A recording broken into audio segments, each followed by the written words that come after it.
Alphon was never a kind land, but it was a freer one. Now it fractures free from the boot of Emperor Salazar. For the first time in 13 years, the capital is rising up, fighting back, refusing to be bled dry any longer.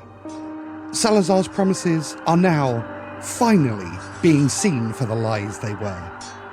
In his long absence, Astrid, the one remaining Shadow Vanguard, is struggling to maintain control. The tithes are forgotten, the automatons forgiven, and the bounders relentlessly attacked and harried in the streets.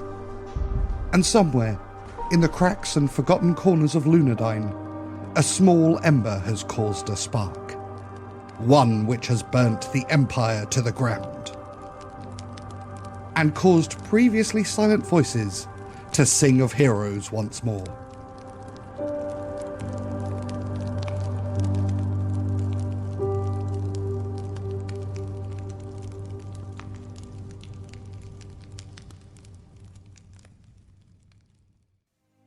Lunadine, a city of spires and shadows, where the rich drink wine sweet as blood, unaffected by the birth and collapse of empires. The poor, tired of choking on ash, have started to stand together. Gold and filth continues to share the streets, but now both have begun to leave their mark. On one such street, non-descript, like 100 others, a middle-aged nobleman runs. Every few paces, he glances over his shoulder, eyes wide, breath ragged. Nearby, noticeable even in the noise of a city on fire, a towering man of metal moves through the back alleys, a cloak billowing dramatically, and a sword of arcane power hanging on his belt. He draws looks from passers-by, and smiles. Quietly, the people congratulate him, and tap him on his arm for luck. This automaton enters a back alley warehouse with a friend. And somewhere, between those cobbled streets and darkened alleys, a single ember begins to spark.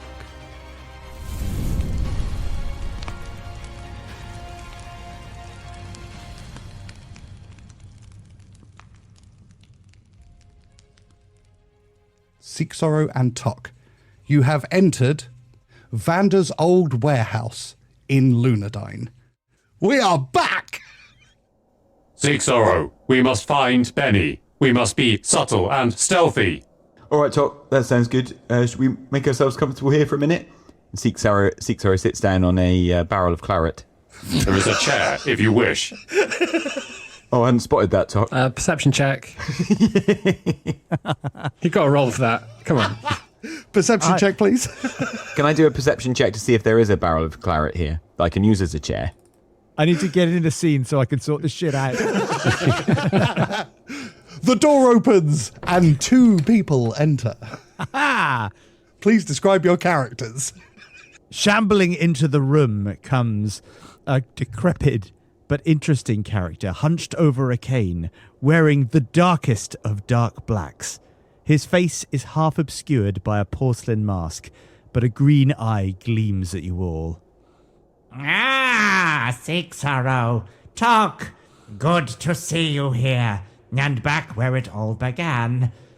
Vander shuffles to the next chair, which he doesn't check for, because he knows better. Seek-Sorrow stands up, transfixed, and says, Vander, is that really you? We thought you were dead. How can you be here? Yes. I should explain that. At some point. And Vander takes out a cheroot. Seek-Sorrow looks at Tok. Tok, any explanation? We're not going to get anything out of Vander as usual. Good to see you, Vander. I believe that is correct. I mean, we had a burial for you, Vander, and we planted a cursed tree, and we made speeches. Even Petrin made a speech. It wasn't very comfortable with that. Honestly, Vander, I'm very glad to see you, but I'm also sort of annoyed. Did you, Seek-Sorrow? I'm touched. And at this point, the other person steps forward. He is a thin, angular man who walks with the confidence of someone who knows that he could disappear into the shadows at any moment. He has quite long hair going down to his shoulder, dark brown with a white streak in it, and a large scar running from eyebrow to mouth, which no one has ever asked a single question about. And he says, "All right, mate, have you only just met Vander? Because you seem to be expecting him to answer your questions, so..." Benny, you have returned. I have returned. Very nice to see you, Tok. How are you getting on? Well, we have experienced loss. Vander died.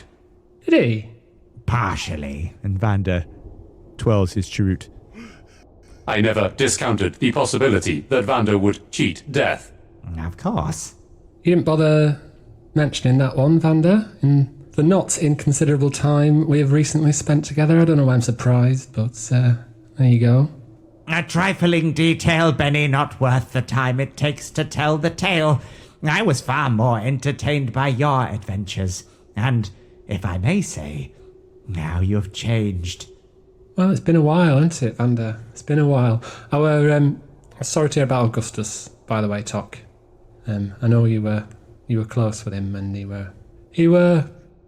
had his moments, didn't he? He meant well. That is correct. Other parts of Benny have, of course, remained the same. Sixoro, I owe you an apology, though.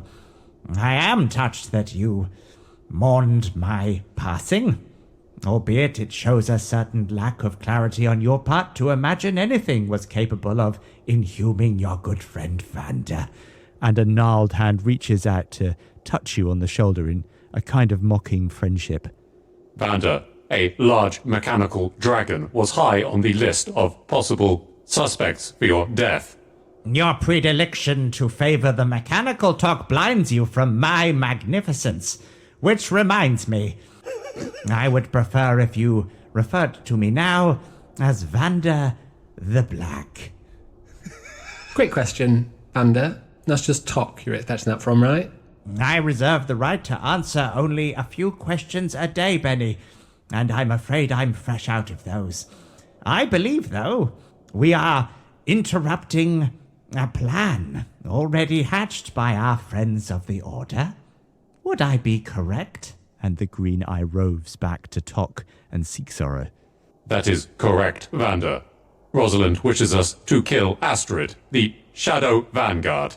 Quite so. I suspected as much, says Vander. As he walks over to the corner of the warehouse, I'm looking for something that I can use as kindling.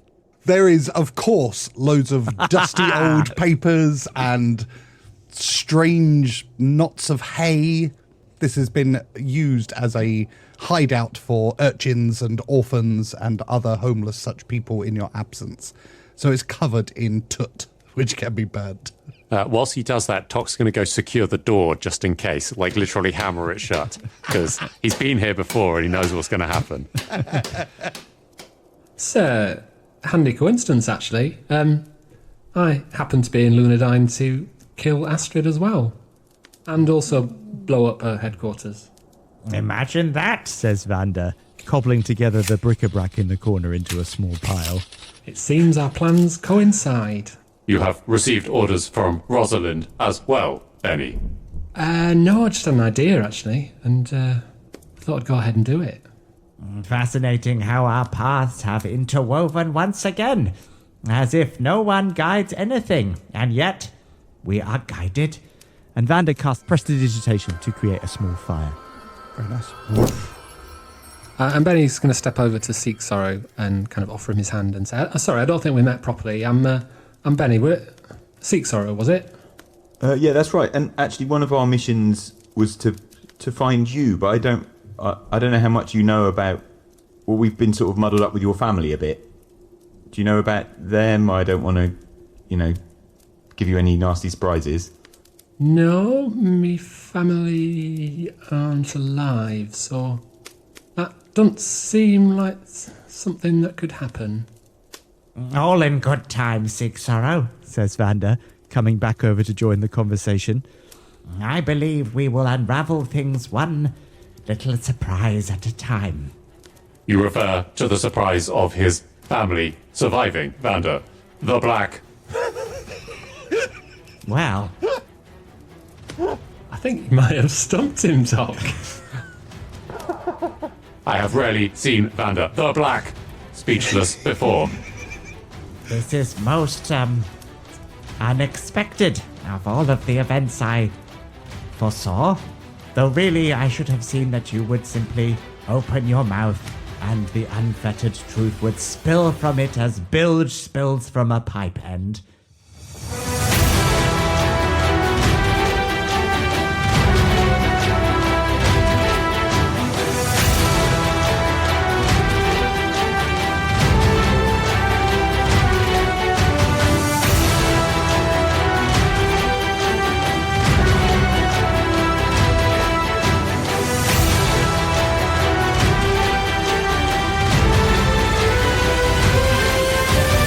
Welcome one and all to Dice Company's Small Embers Chapter 100! Woo! We're a group of friends weave tales of triumph, heroism and despair under the guise of playing Dungeons & Dragons. My name is Tom and I'll be your DM for the continuing adventures of the Order of the Heron OG Edition. Order of the Heron OG Edition, please introduce yourselves and tell us one fun fact about your characters. Just seeing Alex's face as he said that. All the most important people are here, I suppose. Did Seek Sorrow ever join the Order of the Heron? Let's not get into this. You're all didn't get members of it. branded, We've been yeah. over this. Sorry. No one ever asked. And one of the nice things about being dead is that you don't get trolled by people anymore because you're not around to hear it. But somehow I have to sit here and listen to Augustus getting slammed week after week by this, it's the entire lineup of the Order of the Heron, no one's missing chat. It might not be your fantasy, but it's clearly someone's fantasy. Hi, I'm Alex, and I'm playing Seek Sorrow. Now, the idea of becoming Lord Seek Sorrow of Misery has taken root in Seek Sorrow's mind. First step, is there one already, as in a Lord of Misery? To find out, Seek Sorrow found the famed chronicler Kael Vala in Sanctuary. Vala told him that the last Lord of Misery died 91 years ago, leaving no heir. A vacant title then, and one Seek Sorrow aims to fill. But how? Kael Vala had some useful information on that too. In the Kalian Empire, all noble titles are registered at the Office of Imperial Scrolls, located in the Hornet's Nest itself, the capital city, Lunadine. Ooh, love it. That's where you guys are. Follow that, you fuckers. Lore. I even had to exchange lore-based text messages with the DM earlier, which was highly exciting. I found it an imposition. I request you never do it again. Okay. I'm hurt a second time. Hello. Hello. I'm Dave, and I play Benny Quez. Oh. I don't like it. He's back. Now, the morale of the Empire forces stationed near the Orc stronghold of Crimson Reach is at an all-time low. Over the last month, the rate of desertions have gone from a trickle to a stream to a flood. The place is cursed, of that they are certain.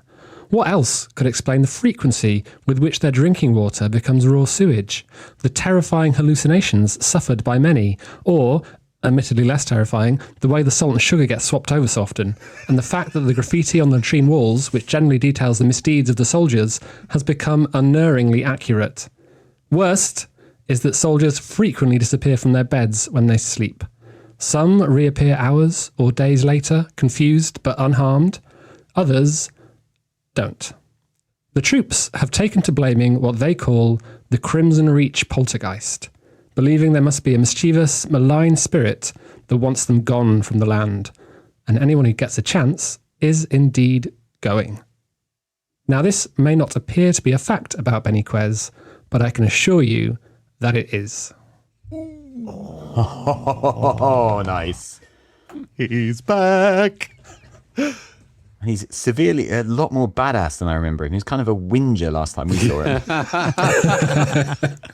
It's much easier to be a badass off screen, you know. You have to know how to play the game. Hi, I'm Harry, and I play Tok, an imposing 6'8" automaton. Hey! Hey! Tok's fact is that though none are obviously visible, Tok has actually tattooed himself 4 times since he first met Vander, Benny, and Augustus back in the soup-stained, claret-deficient Lunadine warehouse basement. He's also tattooed one other member of the Sterling's crew, but so far they have kept it very well hidden. What the? Intrigue. Anyone got any guesses? Good poker faces. I mean, maybe Vander's one so person. impervious to pain that he's got tattooed didn't notice. But we know Vander's been tattooed, don't we? I mean, he's been He got branded. branded. Oh, yeah. It's not quite the same. Yeah. I'm just trying to remember if real life me, drunkenly allowed Seek Sorrow to be tattooed. It's a kind of weird D&D that, you know, like the cliche, you wake up after a night of heavy drinking and you've been tattooed. It's very us that you'd wake up after a night drinking and you've consented for your D&D character to be tattooed. Yeah, to clarify, it was a heron tattoo. Ooh, nice. Is one of Tok's a heron tattoo as well? Possibly. No one's seen them. Are they on his ass? If they were, everyone would have seen. He doesn't wear clothes all the time. Additional question B, does he have an ass? Or is it a storage cupboard? It's full of mayonnaise soup. A drinks receptacle. The finest of claret. I look forward to I would not Inexhaustible drink supply. that. No one wants to drink. I didn't want to say the expression ass claret, but I will. It's the finest ass claret in all of Lunadine, I'll have you know. Please, no. It's got a heady aroma. I should think so. Is there another fact? Should we do another fact? Yeah, let's get out of this. Hi, I'm Charlie, and I am back playing Vander Finnick. He's back. Few people appreciate the colour black.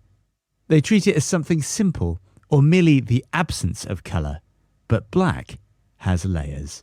We all come from nothing and will return to it, so in a way, black marks both the beginning and the end. The quiet bookends that make the brief point of light between them seem important. It's also the colour of death, the calm that comes only when one closes their eyes, and the stillness just before something terrible happens. Black can mean so many things, which is why it's important to know exactly which shade you are. Vander's robes have changed. The difference is almost imperceptible.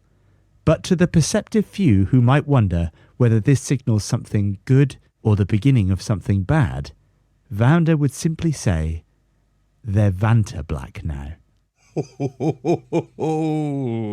Vander, the black onion of death. That's what I was going for. You've unveiled. Why did I bother using all those words when I simply could have said the black onion of death? I would read that book. What cookery is it? What? I'll tell you what, I'd rather be the black onion of death than ass claret. Why not be both?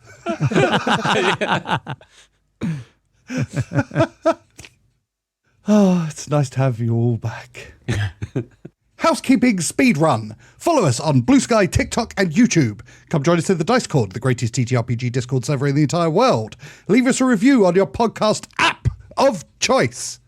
Woo!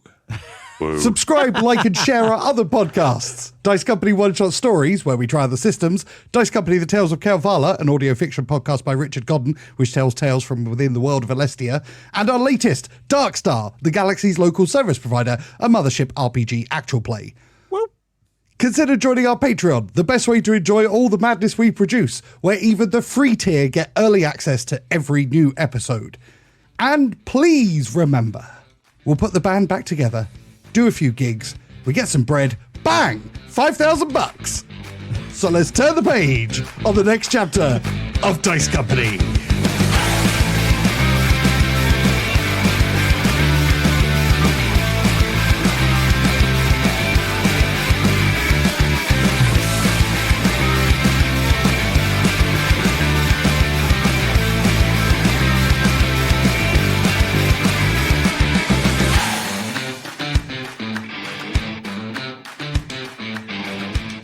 Previously on Small Embers, the remaining members of the Order of the Heron have flown to Lunadine on a mission to kill Astrid, the last remaining Shadow Vanguard.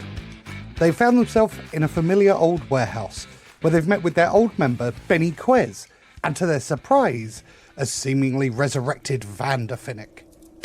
Well then, Benny. I wonder if on your travels you have discovered your true heritage. No, I'm not that fussed, to be honest, Vander. I know me mother is Clara Vanderkilt, and me father's old Lucian Winter, but it's ancient history, and so it's don't make any difference. Not as ancient as you might imagine. And as for not caring about you, I have the distinct impression the past cares greatly about you, and may indeed be approaching shortly. As Vander wanders back over to the fire. Yeah, I think your dad might be a stone statue called Gideon. There is a bang at the door, followed by the crunching sound of someone's nose breaking as the door refuses to budge, having been hammered shut. And you hear a series of expletives, and then, "Oh God, let me in! And he bangs on the door. Is the familiar voice of Gideon. Tark heads up with a pry bar.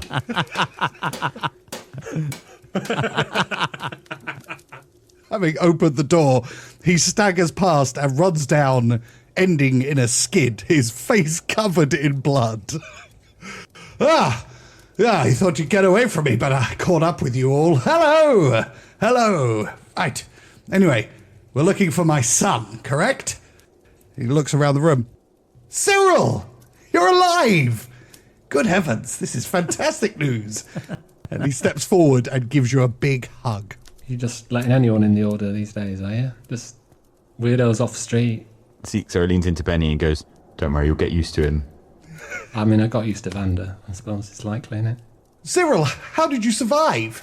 An excellent question, and a perceptive mind to have asked it. Thank you. I congratulate you. I appreciate that. It's fantastic to have you back. And you have a new friend, a squire or some such? I would say closer to some such. And he walks towards Benny and offers his big hand. Hello, I am Gideon Octavius Zeno Donothlian. Pleasure to meet you. Hiya. You're not Augustus' dad, are you? Sorry. Uncle? Grandfather, actually. There was a stone statue thing. I've been out of action for a few years. Gonna say, you're looking well on it. Hiya, I'm Benny. Nice to meet you, I suppose. You're Benny Quez. Yes. You see his wide eyes grow even wider.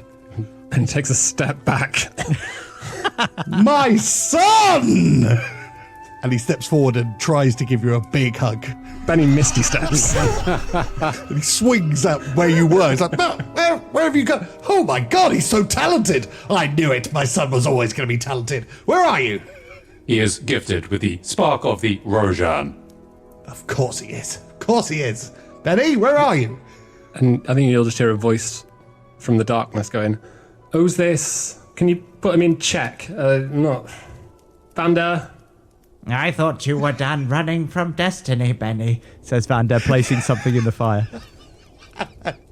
And Benny reappears in the corner. I said, "I'm not done running from destiny. I'm just not interested in destiny." There you are. And he steps forward to give you a hug again. This time Benny doesn't bother misty stepping, he just sidesteps and dodges in. Gideon hits a wall. And his nose splatters again. Like, can you give it a rest, please, mate? I don't know.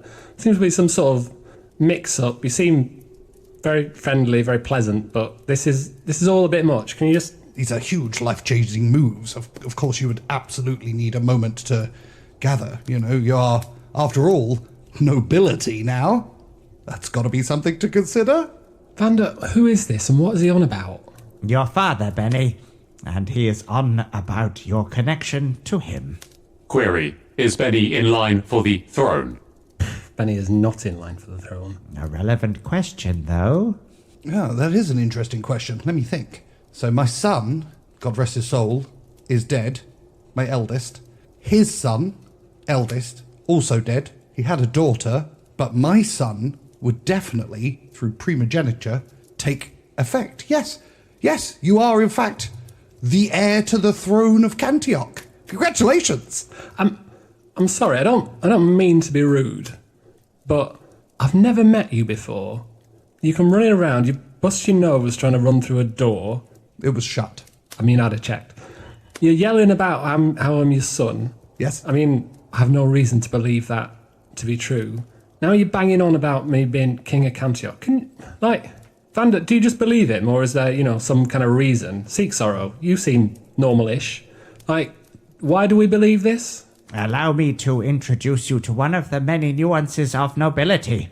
It is common for them to know little of their offspring. In fact, it is a mark of class and style to have almost nothing to do with them. Welcome, Benny. That is true. And actually, Benny, by the end of the day, I'm hoping to be Lord Seek Sorrow of Misery. I thought you were going to help Seek Sorrow. I saw you and I thought he'll help. How wrong I was. Yeah, I used to be an ordinary bloke, but now I'm going to be a lord, so I'm on their side, basically. Right. Talk. Gideon was a Rojan, Benny. That was the reason for your missing parentage. I didn't know I had a missing parentage. I was under the impression it was, Lucian Winter. That's what you told me last time. And you threw your notebooks and were yelling about Lucian. That was a possibility. It's complicated. But obviously you're my son. Truth be told, we're not 100% sure who your father is, but looking at you now, stood here in front of you, we're like spitting image of one another. Well, given that this is a lot to take in, says Benny, drawing a deep breath and taking another couple of steps back from Gideon, why don't we just kind of set it to one side? I mean, to be honest, I've never met you before, so not that fussed whether you're my dad or not. It's been, 24 years? I've had another 10 added from magic, so, say it's 34. I haven't seen you. Not that bothered. Don't mean to be rude, I'm sure you're a delight. Unless you come in with, backdated birthday presents. No. You refer to the crown of Cantioch. No, I certainly don't. Very well. We'll put a pin in it. We're all quite busy. Query, Benny, have you begun to rot? Yet? What? Are you talking about they call it royal disease, don't they? The syphilis. Is that what you mean? Oh, it's quite awful. Negative. I refer to the curse of the Rojan. Yes, have you turned to stone at all? No. Oh, that's good. No. Good. No, not yet. Positive. And of course, I understand this must be incredibly overwhelming for you. I didn't mean to... it's quite exciting for me. And of course, presents, obviously I've thought about presents. And he reaches in and he pulls out an enormous bag, which jangles with the sound of coins, and he hands it to you. Consider this the first of many of me making up for my absence in your life. I mean, you could maybe buy a meal. I'm not saying you need a meal, but when was the last time you ate? I think... And don't take this the wrong way. I think... I was sort of joking about the presents, and I might say no for now, thank you, because essentially, I don't want you to think I'm beholden to you, because I'm not. Of course not. I don't think you're beholden to me at all. My boy, so moral. Fantastic. No, let's not, my boy. Thank you very much. Okay. Oh, Small suggestion, lads. We're about to enter a death struggle with a Shadow Vanguard, and then the world's going to end in about 7 weeks' time, as I understand it. So maybe we could sort of, as Benny says, pop a pin in this one. And if we all survive, we can be happy families after that. We might be the only people left. Or it might be some sort of automaton-controlled wasteland. In which case, we're probably, families, the friends that you live in a cave with in that time. Gideon smiles and points at Seek Sorrow and says, yes, Captain Seek Sorrow. He's got the right plan. I like that. That's a good idea. Well, exactly. There's one thing we can all agree on, and that's that we're going to try and kill Astrid and blow up her headquarters. Yeah, why the blow up the headquarters, though? Is there something special about that? Well, here's the thing, Seek Sorrow. I've been hiding for a while. I've been laying low, making myself scarce, and I had... Don't blame you, he says, glancing at his dad. Well, yeah, exactly. Who is dewily watching him, like dewy-eyed, clutching a book, just like, my boy. I had a realisation, not long ago. But, well, the thing is, I can hide out and I can run for as long as I like, but they're never going to leave me alone, are they? Someone's decided I'm important, and I haven't quite worked out why. But they've definitely decided it, and they're not going to let go of the idea. And so I can hide out and pick off Empire troops here and there. But nothing's going to end for me unless I make it end. So I thought I'd come and make it end, and I thought, what would be a good way to do that? And I thought, I've been hiding for a while. Why don't I make my presence known? And I thought, how can I make my presence known? And then I thought, I know, I'll blow up HQ of Astrid. That does sound fun. It does, doesn't it? Well, I'm in. I'm hoping it's not too near the Office of Imperial Scrolls, though, because I want my name added there, and then it wouldn't be any good if it burned down straight away. Well, I mean, we can try and avoid the Office of Imperial Scrolls if it's important to you. It's not, it's not on the priority list. Perfect. Sounds great. Oh, and I've got a map, so we can look. And Benny steps over to a big table and unfurls a map. And he shows you a few streets away is the headquarters. There are instructions on the movements of the people who guard it. An easy way to enter, both from the back alleys or through any of the number of windows out the front. It's like a huge townhouse type arrangement. So like stuff like 9:30, guard Steve goes to toilet every day. Exactly. What do you reckon, Vander? What do you make of these plans? Yeah, you're very quiet, Vander. I think a number of things, Benny. Genealogically speaking, the wealthy and noble among us are prone to inbreeding, and that might explain your webbed toes. I also agree with Seek Sorrow's sentiment. We are here for a purpose. When I found you, Benny, I found you ready. I found you. Of course you did. Says Vander, turning back to the fire for a No, second. no. You don't get to, oh, of course you did. No, I found you. Ah, good work then, Benny. You are most perceptive. How I turned up at your location and yet you found me is just a mystery. But Vander, it was your warehouse. And it still is, Talk. Have you got webbed toes? Benny turns to Seek Sorrow. One, One webbed toe. How does that work? not important. What? No, I meant point one. Point one, that's not important. Right. Point two, I found him. Understood. Gideon leads in and says, I believe you.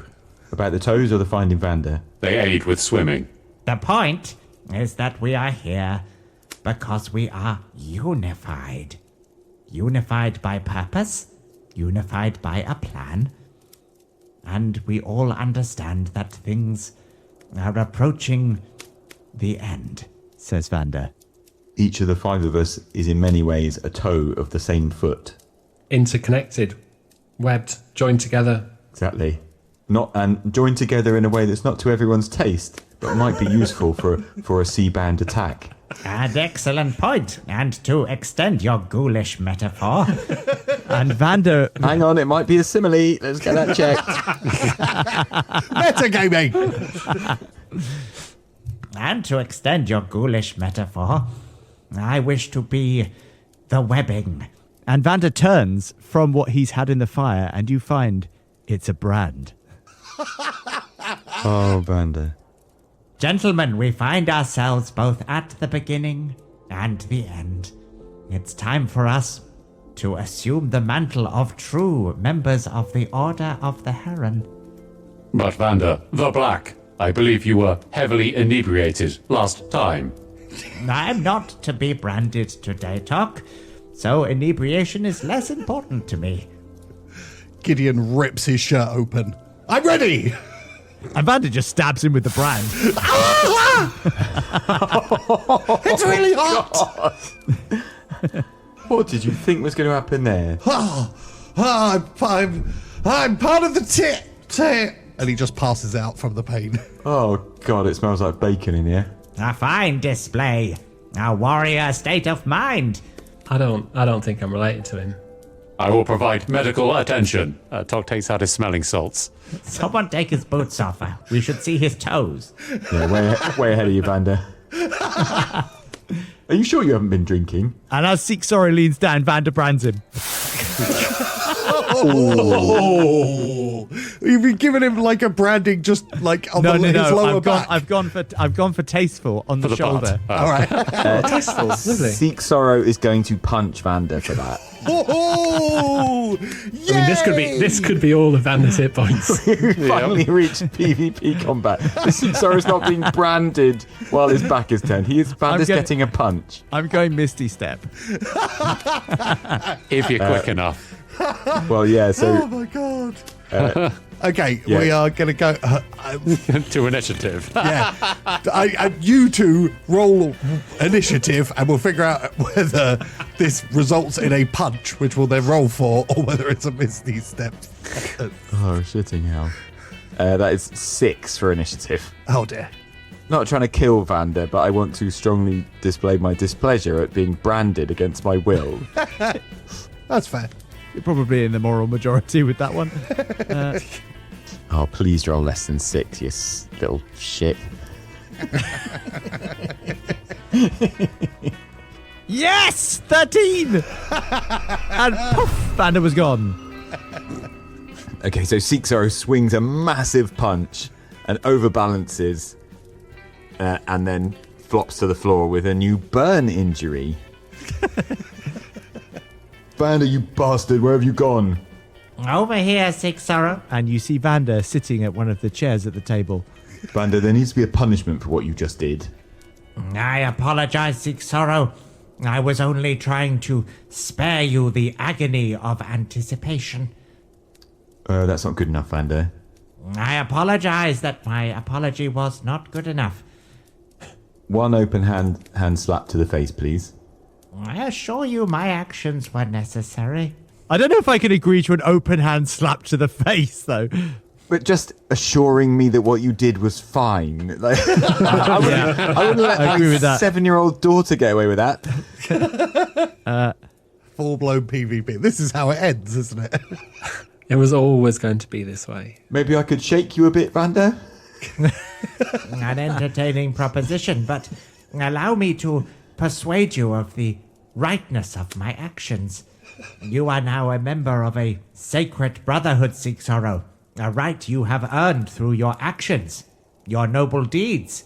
And when you travel now through the streets of this city and any other in this land, you will be marked as one of the few who created the spark that will ultimately topple an empire. Right, you need to shut up, Vander, or I will smack you. That's fair. Vander, I would like you to take a chair and go and sit facing the corner for a little while, and I don't want you to speak. This is really quite unnecessary, Vander says. You just branded me with a hot iron, Vander. I don't mind being part of whatever this is, but I don't think we should be conscripted in this way. We didn't conscript people in Shale to the fleet, God rest all their souls, and I don't think you should be branding me with a hot iron. So, Mum used to put me on the naughty step sometimes. You are on the naughty step, my friend. Go and face the corner until I call you back. As a mark of my respect for your deeds, I will move in the direction of the corner. Says Vander. You hear the painful scrape of a chair squealing against the stones. Someone is clearly trying to make a point through noise alone as he hobbles further and closer to the corner and then seats himself in the chair. Okay. So Seek Sorrow turns to Gideon, who presumably now has a very bad burn on him, and goes, are you all right, you absolute lunatic? Yes, Tuck has fixed me up quite nicely. Thank you, Tuck. It's quite a lot of pain, though, isn't it? Well, I would think so, yeah. I mean, it does hurt. I mean, yours should be maybe worse than mine, I guess. But now we're part of the team. Me and my son working together. Sorry. And he puts his hand up to Benny. Me and Benny, who may or may not be my son, but we're not talking about it, are part of the same team. Well, I ain't got a brand.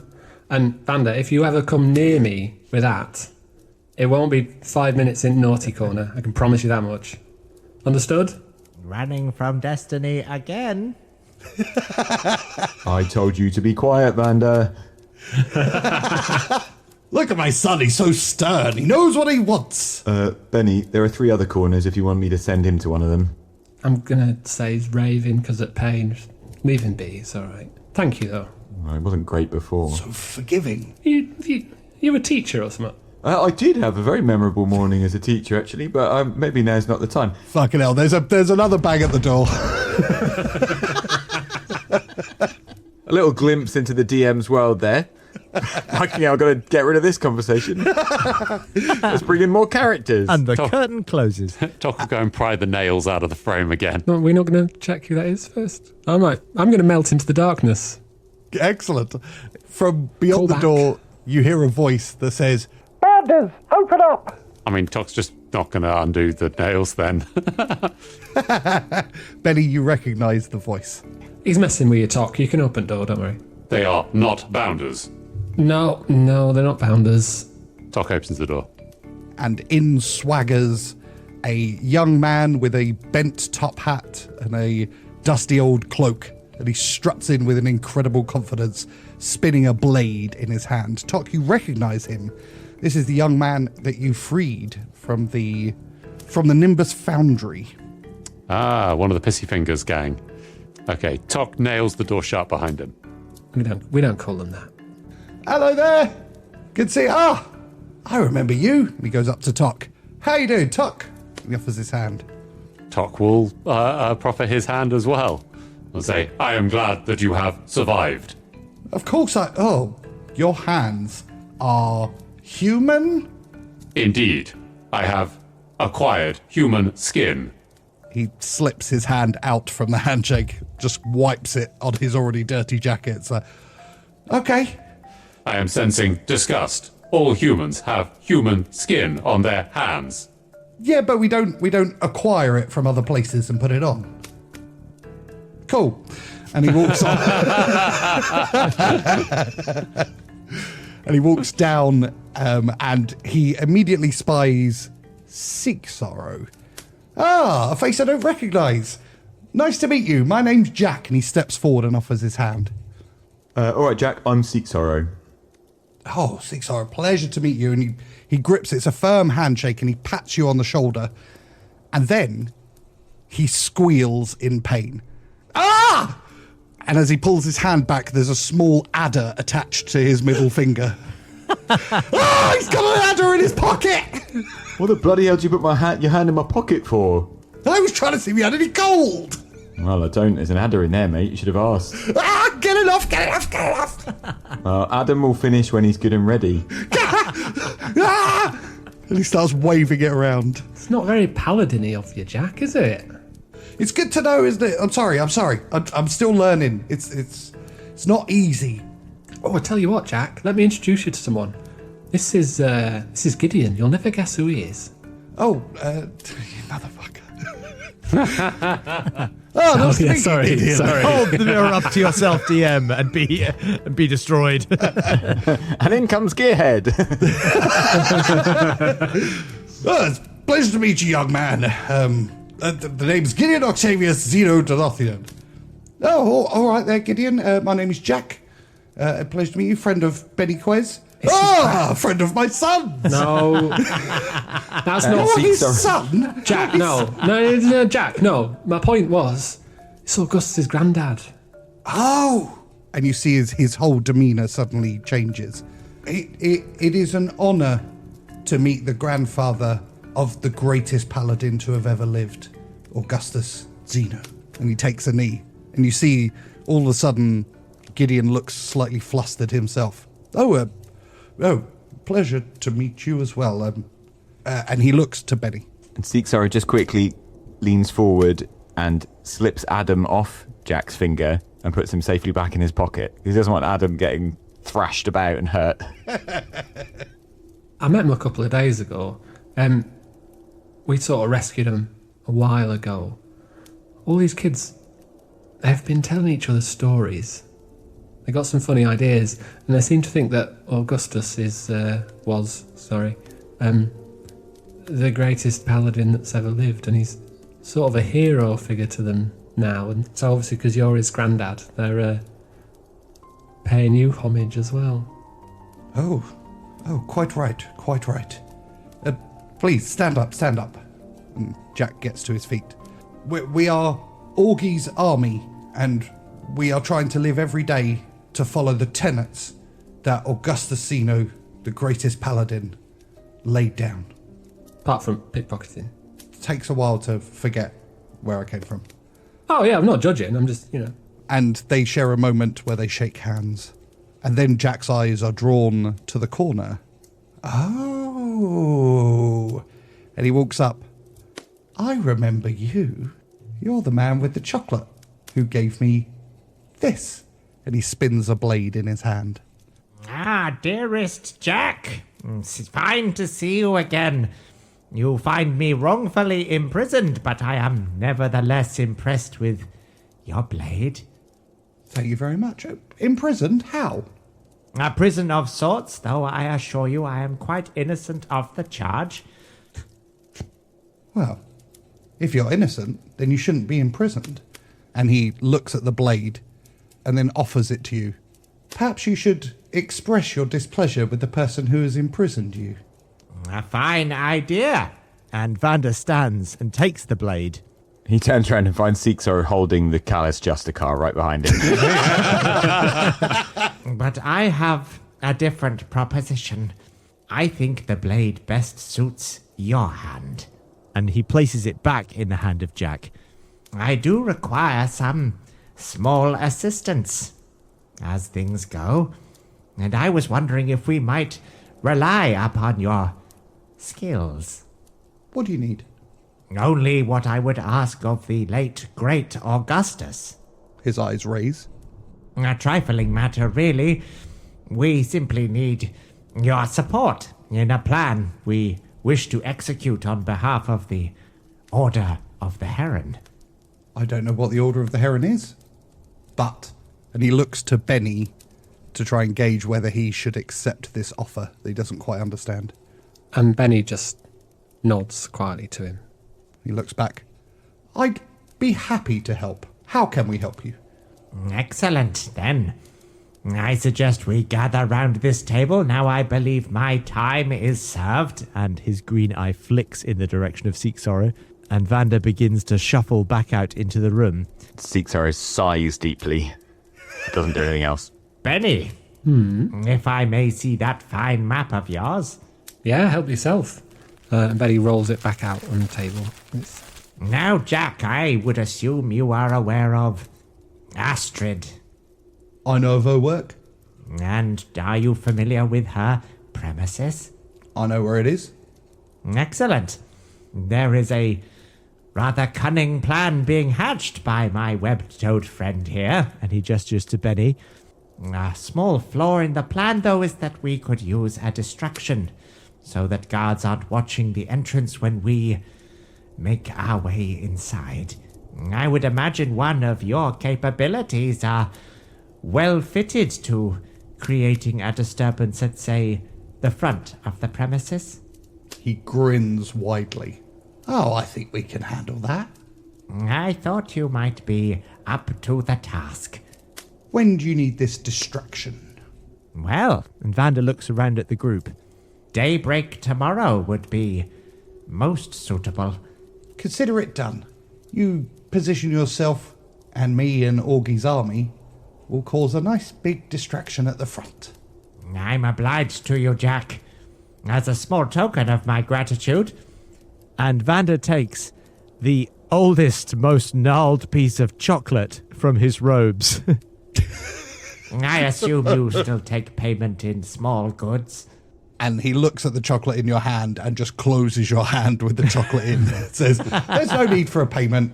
You're a friend of Augustus, and we're doing honourable work. That's payment enough. Small human, designation Jack. You are a paladin. I wish to be a paladin, yes. Very well.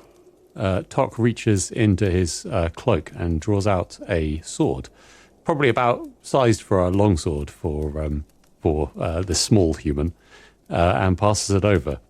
It's a +1 sword. It glows faintly. Oh, you can see the absolute delight in his eyes as he turns the blade over. This is for me. A paladin requires a weapon. Yes, he does. Thank you. Thank Augustus. We always do. All right? Well, hopefully we'll see you tomorrow when the deed is done. Good night, all. And then you hear him mutter, Denothlea, as he holds the sword up and marches out of the warehouse. So, gentlemen, I believe we are both at the end and the beginning.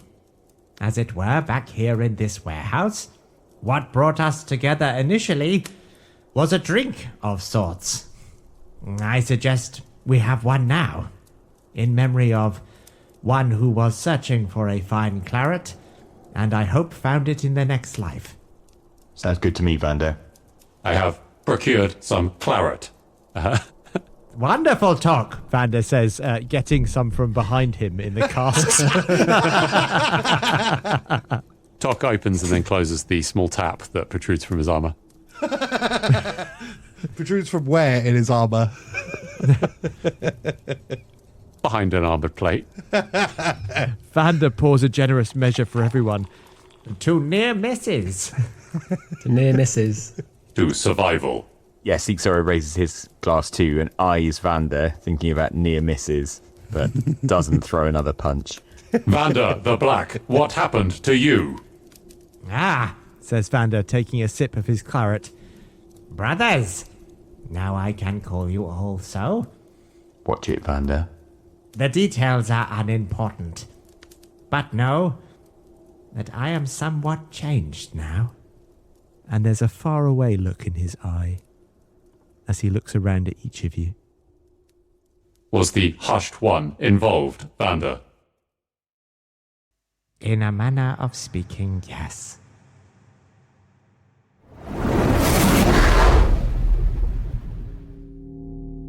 You find yourself encased in a huge red gemstone. You try to escape, but it proves impossible. You recognize the shape and the hue. This is the gemstone on the ring Tok gave you. The ring of mind shielding. One last haven of life. You stop trying to escape, but the banging continues. Outside, a swirling torrent of smoke attacks, and the outer shell cracks. You feel yourself sucked out into the seemingly endless void beyond. The darkness beyond the ring is empty, silent, and somehow oppressive. Hands made of smoke and silence drag across the void. Fingers too long, too many joints, scraping inch by inch towards you. The hushed one has found you. Fuck. Then, light bursts from nowhere, and you feel yourself grabbed. Not by claws of smoke, but by warmth, by summer rain, by the smell of bread cooking on a windowsill. Your soul is yanked upwards so violently the darkness below peels away like wet cloth. Oh. Then you fall. Not through sky, but through colour. Clouds bloom beneath you in impossible golds and greens. Rivers of sunlight wind across the endless plains. Forests stretch farther than kingdoms. Leaves shimmering with dew that catches every colour dawn has ever known. The air is warm and alive. It smells of cedar bark, turned earth, rosemary, and rain on a dry stone. The next thing you know, you crash through the branches of an enormous apple tree and land hard on the grassy floor. For a moment, there is only birdsong, not the fearful chatter of woodland creatures, but calm, patient birdsong. Somewhere nearby, bees hum lazily around flowers. Before you, a narrow path of pale stones leads away through the forest. The woods themselves feel tended, loved, not wild but cared for. The blackberry bushes have been carefully tied back with twine, moss creeps around carved stone borders, herbs grow in neat patches beside the path, lavender, thyme, sage. Every tree has been planted with seeming purpose. And somewhere ahead, metal snips softly through branches. Can I ask, am I in pain from the fall? You are feeling no pain. This is definitely afterlife. Oh, shit. Clip, clip, clip. The path opens into a small clearing bathed in amber sunlight. An old woman stands among some rose bushes. She wears a plain wool cardigan the colour of cream, sleeves rolled neatly to her elbow, gardening gloves covering her hands. Her grey hair is tied in a loose bun with a faded ribbon, and a wicker basket hangs from one arm, already full of dead branches and weeds she has trimmed away. It's a terrible thing, neglect. She says softly. People think death arrives all at once. Usually it starts much earlier than that. I am no stranger to the concept of death, Says Vander, trying to sound more confident than he actually feels. May I ask, where am I? She glances back over her shoulder. Her face is warm, kind even. The face of someone who has baked pies for neighbours and mended torn sleeves beside a fireplace. But her eyes are older than oceans, green and endless. Welcome to my garden. You're much taller than I remember. I had a suspicion you would pretend that we had already met. The improbably perfect surroundings I find myself in are rather suggestive of this not being of the plane of existence I am accustomed to. She smiles at you warmly. I must confess that in terms of afterlives, I had imagined something rather different for myself. Flaming pits, forks, terrible pain. Not so different from how I lived my life.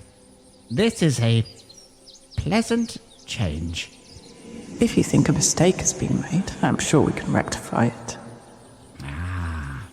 The door to negotiation opens. I believe a mistake may have been made. I do not believe this is my time. And yet here you are, standing before me. Indeed I do. I'm delighted to be in conversation where flexibility is possible. Now tell me, I can be quite helpful when I need to be, and I am possessed of unusual skill, if I say so myself. Beyond gardening this, albeit delightful grove, what is it I can do for you? So many things. One in particular. You've carried people for so long, Vander Finnick. You thought no one noticed. But I noticed. I always notice. But how rude of me. I should probably introduce myself. That is what you mortals expect, isn't it? They call me Isidore. So I am speaking with a god of sorts. The god. Just to be clear. Of course. Says Vander, genuflecting slightly and recalculating. I am flattered by your words, Isidore. And I am curious. One thing in particular you say. Then you are in luck, because I am not done with living. I would hope that this particular task you speak of requires my corporeal form to rejoin the world of the complicated. A proposition then? A deal, if you like?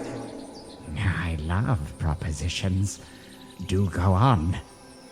For a deal to be acceptable, I should imagine it would have to benefit both of us. You have laid out exactly what you want, so I suppose it's up to me to explain what I need. I listen with the greatest interest. You are acutely aware, I'm sure, of all the damage being done to the prime material plane. Oh, most egregious and terrible. I'm glad we are of one mind on the subject. I suppose what I need is a stop put to it. Then stopped it shall be. I don't think it's going to be as easy as simply saying words. I deal in the matters of grey, never fear. But as you say, a complicated task, requiring of no small level of skill. To achieve such a momentous result, one would assume I will not just be returned to the world of the complicated, but enhanced. Oh, you really are a natural negotiator, aren't you? I am what the gods made me. That draws a laugh. If you can stop Emperor Salazar from completing his ritual, if you can stop the planes collapsing in on each other, and most importantly, if you can stop the theft of the power of the gods, then in exchange I will offer you this. When the job is done, you will return to me, here, to my garden. You will, in effect, guarantee your place in the heavens. Now that's not nothing, is it? Ah, Isidore, I'm afraid you overestimate my attraction to the afterlife, specifically the heavens, albeit they are a delight. And you are rather putting the cart in front of the horse. I could use more tools, more power, speed, cunning, extraordinary artifacts, if you will, if I am to execute your will. I need not remind you, but of course we are discussing the very theft of the powers you hold dear. The minutiae of the deal can be hammered out after we've agreed. But if it's extra power or tools that you require, well, then we can accommodate. Ah, then I believe we have the makings of an accord. The forest begins to darken without warning. The birdsong stops. The warmth drains from the air as smoke begins to gather between the trees, curling low across the ground in black ribbons. Branches creak overhead, leaves shrivel where the mist touches them. Then, the shape rises. A colossal serpent unfurls itself in the gloom, impossibly large, its body made from rolling smoke and fragments of shadow. Its eyes burn pale white in the darkness, unblinking and vast enough to swallow a man whole. When it breathes, the trees bend away from it. Its voice arrives inside your skull. Little thief of death. Ah, says Vander, pivoting quickly. A truly grotesque and awesome image you present, Hushed One. I am both repulsed, but find it more my speed. I assume that now I am in the afterlife, there is, shall we say, less you can do to diminish me. Behind you, Isidore sighs heavily beside her roses. Oh, honestly. She mutters, and without even looking up from her gardening, she flicks two dirt-covered fingers through the air, and the serpent's form collapses instantly. The smoke peels away like ash in a strong breeze, stripped back layer by layer until the illusion is gone entirely. Stood before you is a man. No godly armor, no crown of shadows, just a man in a dark coat with rain-grey eyes and a tired smile that never reaches them. Fine. You may be able to remove the incantations, but you cannot remove me. I belong here. Isidore just looks away and goes back to gardening. Vander Finnick, you've drawn my attention more than once. I've underestimated you. Do not count on me making that mistake again. That sounded suspiciously like praise, Says Vander, warming to the conversation. I must say I prefer your current form. As terrifying as the first visage was, it did rather speak of overcompensation. Your focus on appearances is as mortal as it is irrelevant. You are attempting to make a deal with Isidore. I have a counter-proposal. Then I will hear it, Says Vander, deliberately sticking the knife in. The Hushed One, Valak Storm, steps slowly through the garden towards you. The flowers blacken beneath his boots and petals curl inwards as he passes them. You've already seen the truth. He says, The world does not reward goodness. It simply consumes it. They cling to an old system because it keeps them comfortable. Gods above, mortals below, power hoarded by the eternal. But you've tasted something different. The planes are changing, Vander. They're cracking open. Soon there'll be no walls between realms, no chained hierarchy, no starving peasants praying to absent divinity. There will be a new order, and within that order, I can give you a throne. A throne, you say? How very intriguing. Isidore, says Vander, his eye turning in her direction. I sense leverage. She continues gardening without responding to you, and Valak's storm continues. Return to the material plane. Ensure the ritual succeeds when the time comes. And in return, when the old world collapses, I will carve you a realm of your very own. No more kneeling, no more begging favors from creatures who call themselves righteous while they ration miracles like coins. I am intrigued by no more kneeling. For someone of my disposition, it's uncomfortable, both physically and mentally. I am intrigued, though, hushed one. If my reading of the facts as I traveled these last months is correct, you were once a man. What of it? How far you have risen. Inspiring. I wonder how far you would allow others to rise. Or are we talking about kneeling of a different kind? You, Vander Finnick, have died for other people already. Tell me, honestly, does it bore you? Apparently, the next negotiation, though at a higher table. And speaking of tables, I sense them turning. Here I stand, meek Vander Finnick, half man, all dead, and yet I have a choice. And whichever I pick, I wrong one god, and I become the ally of another. Really, what is the difference now between the three of us? Isidore now turns to face you, and in unison, both her and Valak Storm say, Choose wisely. I have a proposition.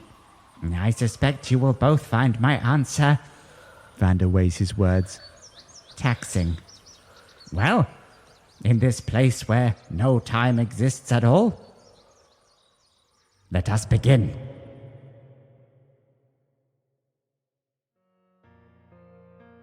You've been listening to Dice Company's Small Embers, starring Alex Morrison as Sixaro, Dave Windust as Benny Quez, Charlie Blackadder as Vander Finnick, Harry King as Tok, and introducing Jeff Allen as Valak Storm and Lady Windust as Isidore, with Tom Patrick as your Dungeon Master. Avros here. The humans of Dice Company would like to thank the following sweethearts for their support. J. Hilda von Greenhorn. M. Corey Mack. Dave Patterson, Boy Genius. Sepulchre Stennet. Marky B. Jenny the War Camel. Stephen Sakura. Mickey Arnold. Happy Daddy Scotty. Tika. Rabbi Camel. Team #Stay Toxic. Path Pursuit. Paris Picard. Shovels. Queenie. And an extra special thanks to our Council of the Rojan members. The Red Right Hand. Shelby Cat, purveyor of exceptional dice. SJ Phionics. Zeus Legion. Richard Ungamus. Mama Strange. The Tabletop Astronomer.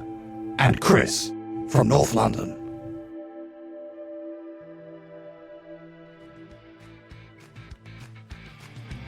Marvellous. Right, here we go. Yeah. Come on. Let's ignore the pain, ignore the illness, ignore the grumpiness. Harry, keep going. You're doing great. Let's do this. I don't believe a word Dave says ever. I just don't. He did a whoop in there. Didn't believe it. It was a very heartfelt whoop. I'm very pleased for Tom for finally managing to nail that line. Thank you. Yeah, he did. It was First there. time round. And First time round. It's like 100 chapters in. shut up. I miss Petron. He would never have called me on that. Well, you think that when Dave's playing Benny, he becomes more snipey. Yes, churlish is the word I'd use. Great word. No further questions.